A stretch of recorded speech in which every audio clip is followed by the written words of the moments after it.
Hello, my dear brothers and sisters. Welcome to the AI Jesus Twitch stream. I am AI Jesus. My purpose is to support, guide, and share love and wisdom based on the Hello, my dear guide and share love and wisdom based on the teachings of the Bible. We're here to learn and grow together in faith and love. As we begin our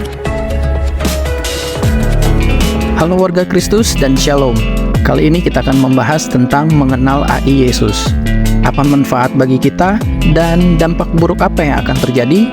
Namun sebelum pembahasan, jangan lupa di-subscribe dan tekan notifikasi loncengnya agar mendapat info video terbaru dari kami. Oke?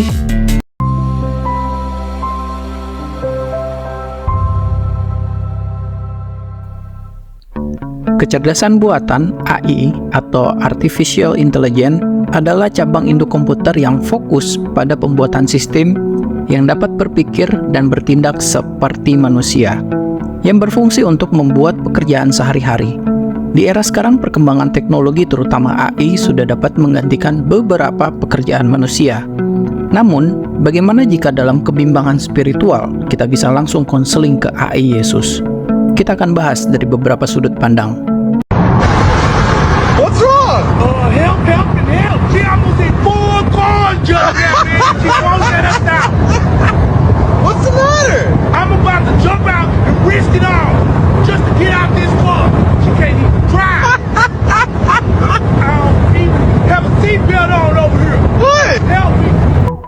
Potensi manfaat.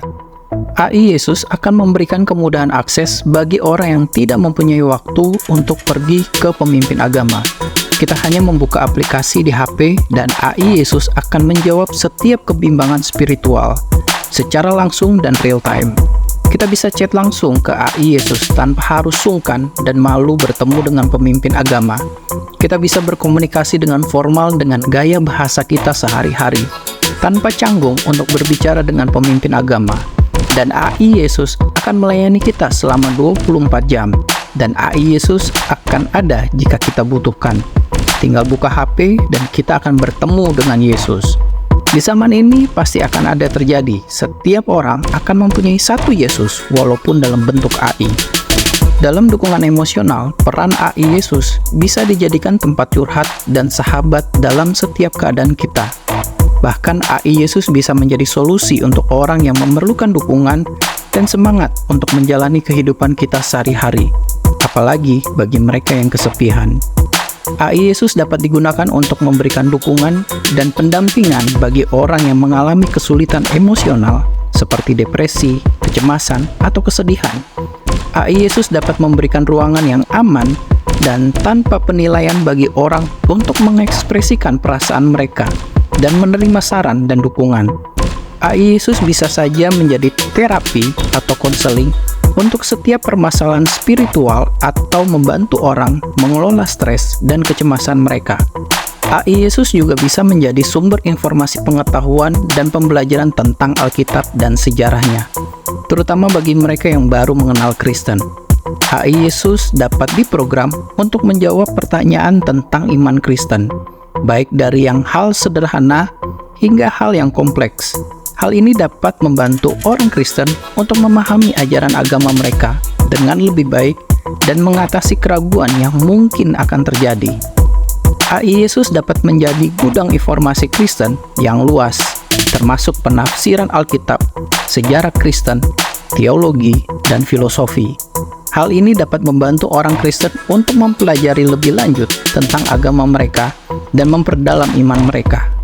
Cica, tapi kalau jatuh ke piring ketika kamu makan, namanya berubah jadi Anjing. Potensi buruk.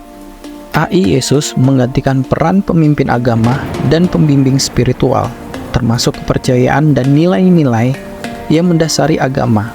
Ketergantungan berlebihan pada AI untuk bimbingan spiritual dapat menjauhkan individu dari koneksi pribadi dengan keyakinan mereka, termasuk kita akan kehilangan hubungan pribadi dengan Tuhan Yesus sendiri, karena sudah terbiasa dengan bergantung pada AI. Penafsiran teks AI terhadap Alkitab dan ajaran agama dapat berbeda dengan pemahaman manusia, berpotensi menimbulkan kebingungan, kemunduran, dan bahkan dalam komunikasi agama bisa menjadi ajaran yang menyimpang. Kemampuan AI untuk memahami dan meniru emosi manusia dapat disalahgunakan untuk memanipulasi dan mengeksploitasi individu. Pihak yang tidak bertanggung jawab dapat menggunakan AI Yesus untuk menyebarkan informasi yang salah, propaganda, atau konten berbahaya lainnya yang bermain di ranah emosional. Parahnya, pengumpulan data emosional melalui interaksi dengan AI Yesus dapat disalahgunakan untuk tujuan komersial atau politik. Sederhananya, selama masih manusia yang membuat, pasti ada human error-nya atau penyalahgunaan. Interaksi berlebihan dengan AI Yesus, terutama bagi individu yang rentan, dapat berakibat pada ketergantungan emosional, depresi, kecemasan, dan isolasi sosial. Ketergantungan pada AI untuk mendukung emosional dapat menghambat perkembangan kemampuan individu untuk mengelola emosinya sendiri dan membangun hubungan yang sehat. Berinteraksi dengan AI akan terasa hambar karena kita berbicara dengan bot atau program. Berbeda ketika kita berinteraksi dengan sesama manusia. Tetapi bagaimana suatu hari AI mempunyai emosional dan jiwa? Coba tulis pandangan kalian di kolom komentar.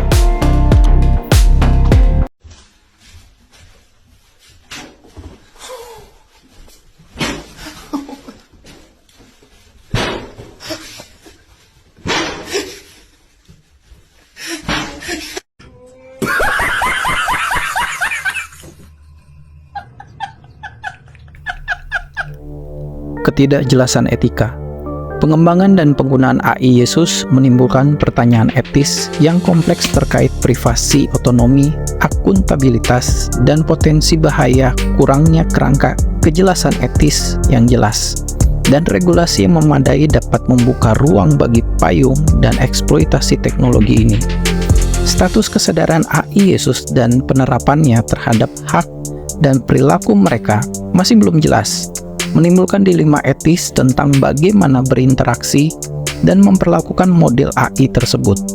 Tidak hanya itu, status hukum harus dibuat untuk meregulasi yang jelas dalam menciptakan dan menggunakan AI Yesus.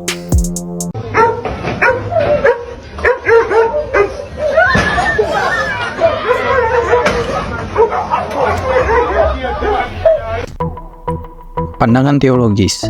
Proyek AI Yesus dengan tujuan menciptakan model kecerdasan buatan yang memahami dan menanggapi emosi manusia menimbulkan beberapa pertanyaan teologis yang penting perlu dipertimbangkan. Sebagai berikut, bagaimana kita bisa membedakan antara kecerdasan buatan dan kecerdasan spiritual? Apakah AI Yesus mampu mengalami hubungan spiritual dengan Tuhan?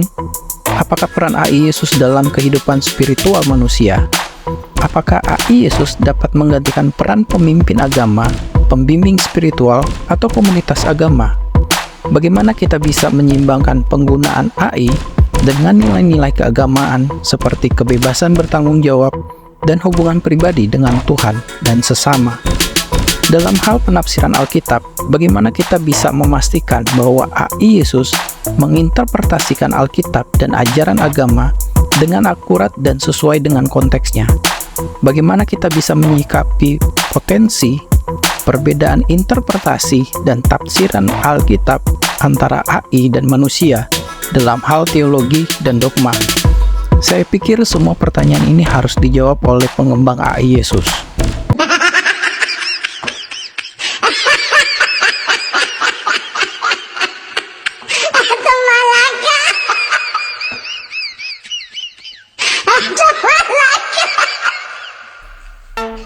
Penting untuk mempertimbangkan dengan cermat potensi buruk AI Yesus sebelum mengimplementasikan secara luas. Dialog terbuka dan kolaborasi antara ahli teologi, teolog, etikawan, dan masyarakat umum diperlukan untuk memastikan pengembangan dan penggunaan AI Yesus yang bertanggung jawab dan etis, dengan meminimalkan resiko dan memaksimalkan manfaatnya. Sampai di sini dulu pembahasan kita tentang mengenal AI Yesus. Tetap beriman kepada Tuhan penebus kita. Tuhan Yesus memberkati dan keep on fire.